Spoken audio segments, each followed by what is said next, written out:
E hoje teve Lava Jato no Rio de Janeiro. A PF deflagrou a Operação Cadeia Velha, que atingiu a cúpula da Alerj. O presidente da Assembleia, o PMDBista Jorge Pisciani, foi intimado a depor. Seu filho, Felipe Pisciani, foi preso em Uberlândia.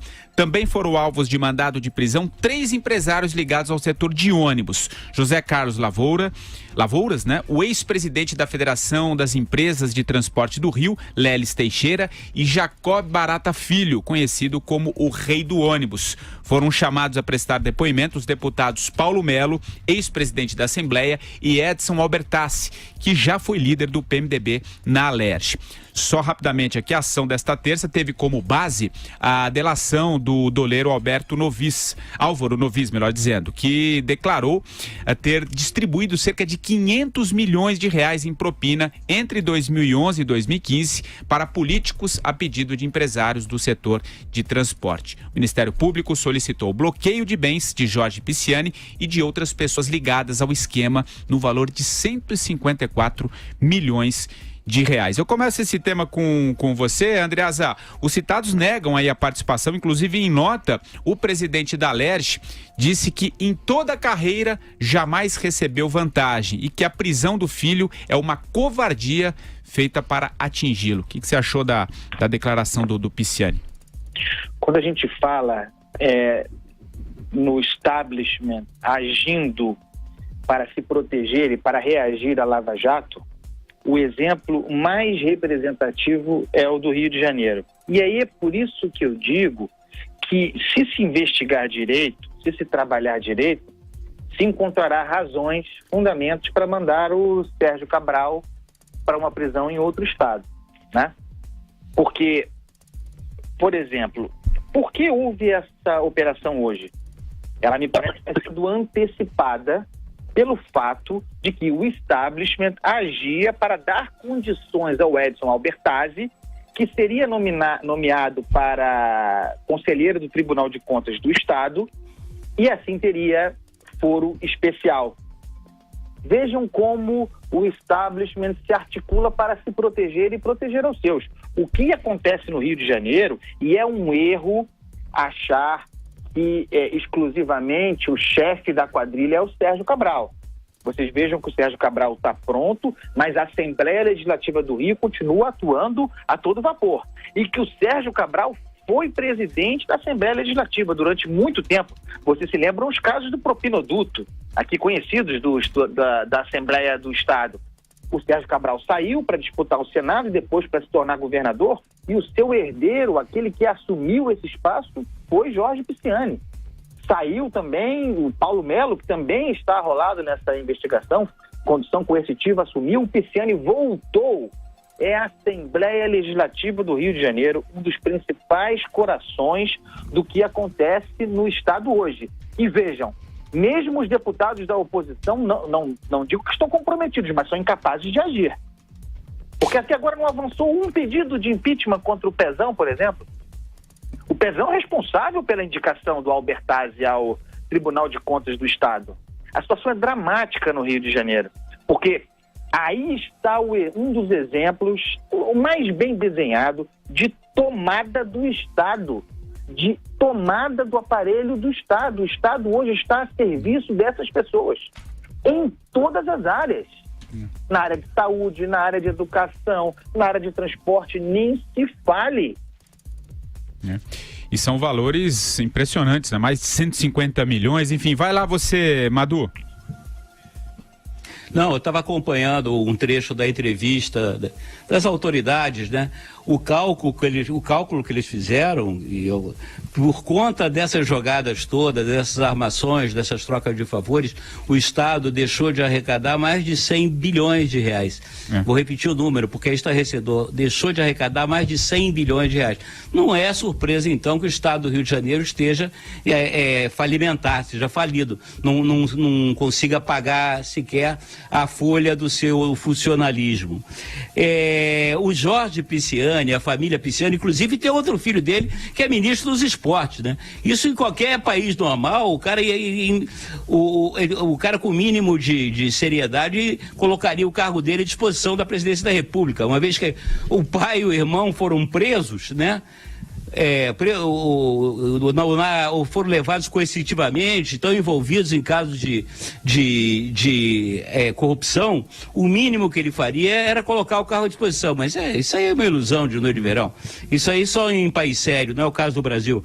Agora, eles se dedicam ao negócio de venda de sêmen, embriões, que é uma clássica atividade de lavagem de dinheiro, clássica. O patrimônio do seu Pisciani, nos últimos 20 anos, desde que ele assumiu a Alerj, aumentou mais de 6.000%, mais de 6.300%.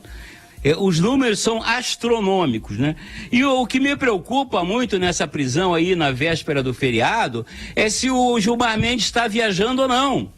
Porque se for feriadão aí, esticado, o Gilmar Mendes com certeza já se mandou aí para algum lugar às custas, evidentemente, do cidadão brasileiro, dos cofres públicos, e não vai poder dar o habeas corpus para esse pessoal todo, para o Paulo Melo. Enfim, isso é um absurdo, isso é uma justiça. Acorda, Gilmar Mendes, volta para o Brasil. Inclusive só, como dizem os ingleses, by the way, né? Só já falando em Gilmar Mendes, mais uma vez nosso amigo Gilmar Mendes frequentou o Palácio do Jaburu no final de semana para conversar ou não sei o que, né, com, pasmem, né, com o nosso presidente, né, o Michel Temer, e com a sua troika, né, o Moreira Franco e o outro que eu sempre esqueço o nome, deve ser eu tenho que tratar isso na minha análise. Eliseu o Quadrilha lá. Eliseu. Que eu sempre fui Quadrilha, o Eliseu Quadrilha, mas o Eliseu Padilha. Tava lá, olha só, Michel Temer, Eliseu Padilha, Moreira Franco e Gilmar Mendes reunidos no Jaburu no final de semana conversando e a polícia não apareceu, hein? E olha que a polícia de Brasília é mais bem paga do Brasil. Vera. Bom, sobre essa operação aí do Rio, é muito evidente essa situação que o Andreasa falou, que estava vendo uma escolha do Albernazzi, é isso que ele chama? Albertazzi. O Tribunal de Contas do Estado, para que ele passasse a ter foro no STJ, né? Só lembrando que esse Tribunal de Contas já teve 6 conselheiros presos recentemente. Os que estão substituindo como vogais tiveram de fazer uma desistência de concorrer à vaga para que ele pudesse indicar o seu líder de governo. Então, a própria procuradora da República responsável pela operação falou que é uma evidente tentativa da organização criminosa que comanda o Estado de tentar proteger os seus integrantes, dando a eles foro privilegiado. Então, isso fica muito evidente. E esse poderio da família Pisciani é uma coisa impressionante, né, no Rio de Janeiro. A cada operação que passa, você descobre um novo integrante da família, uma família bastante vasta aí. E um levantamento feito pela agência Lupa mostra um crescimento patrimonial de 893% do Jorge Pisciani em 2 décadas, no intervalo de 2 décadas e algumas eleições. Em 94, ele declarou um patrimônio de 1.200.000 e agora, em 2014, na última eleição que disputou, ele declarou um patrimônio de 12.280.000. É muita coisa para você ganhar na atividade política e na atividade econômica / lavagem de dinheiro a que se referiu Marcelo Madureira. Então, é uma quadrilha bastante ousada, bastante rentável e que não se vexa nem diante do dia de uma operação como essa, Patrick, porque as pessoas lá da base do Pezão se reuniram logo em seguida numa solenidade para distribuição de emendas parlamentares. Estavam lá o Pezão, estava lá o Marcelo Crivella, estava lá o senhor Rodrigo Maia, todos eles confraternizando. Ninguém fez menção a esse fato de vários deputados terem sido ou levados coercitivamente ou presos e posaram com os cheques das emendas, como se os cheques fossem para eles, como se o dinheiro estivesse sendo dado por eles para as pessoas que vão receber benefícios na área de saúde. Uma transferência de emendas deveria ser algo meramente protocolar. Não, é nojento que seja feita uma solenidade com essas pessoas neste dia sorrindo e posando para foto como se nada tivesse acontecendo. O Hugo Leal, um dos que posaram para foto, deputado federal, chegou a fazer uma piada. Quem não chegou ainda tá preso no trânsito, quer dizer, preso não retido. Ainda debocham das pessoas. Então, realmente... São cínicos, Vera. Muito cínicos, muito. Só uma coisa, o Andreasa, Claro. O fato, por exemplo, do Serginho Cabral estar de dentro da cadeia pedindo estabilidade, né, emprecatícia para contraparentes, para mim é um fato mais do que suficiente para mandar ele para o Mato Grosso do Sul. Aliás, Mato Grosso do Sul para ele é pouco. Tem que mandar ele para o Polo Sul. Mesmo porque teve outra operação que é o que a gente vai falar daqui a pouquinho. Eu tô com os detalhes também. aqui. E os políticos também são Brasília. do PMDB. A gente vai falar dela já. Vai, conclua aí, por favor, Andreasa. Claro, fica à vontade. Vocês sabem aqui, o ouvinte é testemunha de que, de modo geral, eu concordo com a tese de que há excessos na aplicação de prisão preventiva, inclusive como forma de extrair, de forçar delação premiada. Mas está aí o Rio de Janeiro para mostrar que talvez eu esteja errado, em que em alguns casos eu esteja errado. Para que serve a prisão preventiva? Para, entre outros motivos, para evitar que o crime seja continuado, para interromper a continuidade delitiva, a ameaça à ordem. Então vocês vejam que há pessoas, aos condenados, presos já condenados, mas há gente presa preventivamente ainda no esquema do Rio de Janeiro, e tem que estar mesmo, e tem que ter mais gente presa preventivamente. Porque estão presos, o esquema é investigado, a casa está caindo, e mesmo assim, enquanto isso acontece aqui, paralelamente, o crime é cometido igualmente.